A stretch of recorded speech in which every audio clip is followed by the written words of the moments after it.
सभी को मेरा नमस्कार। स्वागत है आपका अपने YouTube चैनल प्रवीण ढूंढवा में।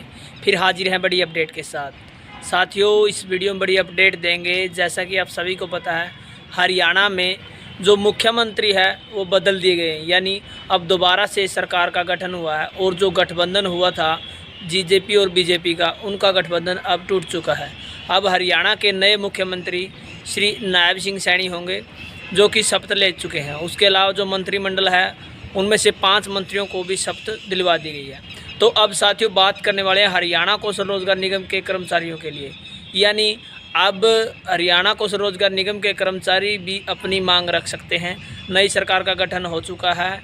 यदि आप इकट्ठे हों और इकट्ठे होकर नए मुख्यमंत्री के सामने अपनी मांग रखेंगे तो मुझे लगता है कि आपकी मांगों पर भी विचार हो सकता है, क्योंकि इलेक्शन नज़दीक है और इलेक्शन के दौरान सरकार नहीं चाहेगी, और ख़ासकर नई सरकार नहीं चाहेगी कि उनके हाथों कोई गलत काम हो, और वो आप सभी का कोई ना कोई अच्छा काम कर सकती है। इसलिए साथियों, आप सभी इकट्ठे हों और अपनी मांग रखें हरियाणा के नए मुख्यमंत्री के सामने।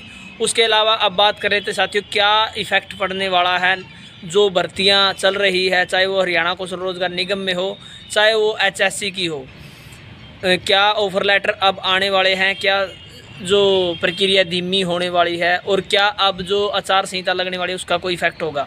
तो साथियों, निश्चित तौर पर अब जल्द ही आपको नए नए काम देखने को मिलेंगे। जैसे कि हरियाणा कौशल रोजगार निगम में नई नई रिक्रूटमेंट डाली गई थी, वो शॉर्ट लिस्ट मैसेज मिलेंगे। उसके अलावा जो रिजल्ट पेंडिंग है वो भी आपको जल्द ही देखने को मिल सकते हैं, क्योंकि अब सरकार नहीं चाहेगी कि कोई भी वर्ग उनसे दुखी हो, उनसे उसका ड्रॉबैक मिले। क्योंकि ये जो बड़े बदलाव किए गए हैं, ये जो सरकार की नई रणनीति दिखाने के लिए कि आगे की क्या रणनीति है, उसके लिए बड़े बड़े बदलाव किए गए हैं। तो मेरा मानना यही है कि अब आपको जल्द से जल्द बहुत सारे जो नए नए काम देखने को मिलेंगे, जिसमें नई जॉब देखने को मिलेगी। जो भर्तियां रुकी हुई उन भर्तियों में तेज़ी आएगी। उसके अलावा जो हरियाणा कौशल रोजगार निगम के कर्मचारी है वो भी अपनी मांग उठा सकते हैं, और जो कच्चे कर्मचारी चाहे वो किसी भी डिपार्टमेंट में लगे हुए हैं, यदि वो एकजुट होकर सरकार से मांग करेंगे तो निश्चित तौर पर आपकी मांग मानी जाएगी। इसलिए साथियों, आप इकट्ठे हों और अपनी मांगें नए मुख्यमंत्री के सामने रख सकते हैं। हो सकता है नए मुख्यमंत्री आपकी जो समस्याओं को समझे। तो साथियों, आपका क्या मानना है इस बारे में? क्या इफ़ेक्ट पड़ने वाला है इस बदलाव से? हरियाणा कौशल रोजगार निगम के कर्मचारियों को क्या कोई फ़ायदा होगा या नहीं? आपकी क्या राय है साथियों? आप अपने कमेंट भी दे सकते हैं। उसके अलावा अपना जो व्हाट्सएप पर एक चैनल भी है प्रवीण ढूंढवा नाम से, उससे भी आप जुड़ सकते हैं।